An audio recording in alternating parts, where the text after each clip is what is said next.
Hello అండి. ఈరోజు మనము పీరియడ్స్ అప్పుడు పెయిన్ రావడానికి కారణం ఏంటి అనేది తెలుసుకుందాం.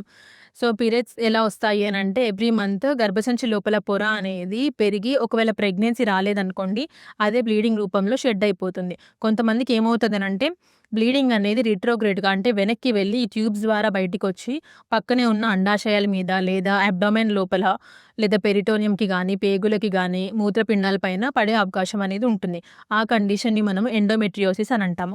సో, అలా ఉన్నప్పుడు అలాంటి పేషెంట్స్‌కి పీరియడ్స్ అప్పుడు తీవ్రంగా పెయిన్ ఉండడము, అసలు లేవలేకపోవడం, సివియర్‌గా పెయిన్ అవ్వడము, వామిటింగ్స్ అలా అవ్వడము, అట్లా అయ్యే అవకాశం అనేది ఉంటుంది. సో, అది ఫస్ట్ కండిషన్. ఇంకా ఫర్దర్‌గా ఒక్కొక్కసారి ఏంటి అనంటే ఆ బ్లడ్ కంప్లీట్‌గా బయటకి రాకుండా గర్భసంచి లోపల వాల్స్ ఉంటాయి గదా! వీటి మధ్యలోనే స్టక్ అయ్యే అవకాశం అనేది ఉంటుంది.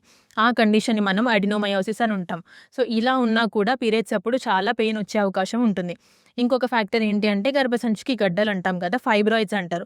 సో, అలా ఉన్నా కూడా పీరియడ్స్ అప్పుడు పెయిన్ వచ్చేది అవకాశం అనేది ఉంటుంది. ఒకవేళ అది మజిల్ లోపలే ఉండింది అని అనుకోండి, మనకి క్రాంప్స్ లాగా అంటే పిసికేసినట్టుగా పెయిన్ ఉండడము, లేదా తీవ్రంగా దాన్నే ఎక్కువగా ఉండడము అనేది మనం గమనిస్తూ ఉంటాము. సో, ఇట్లా ఏదన్నా మీకు సింప్టమ్స్ అనిపించినప్పుడు ఇమ్మీడియేట్‌గా వెళ్లి మీ డాక్టర్‌ని కన్సల్ట్ అవ్వండి.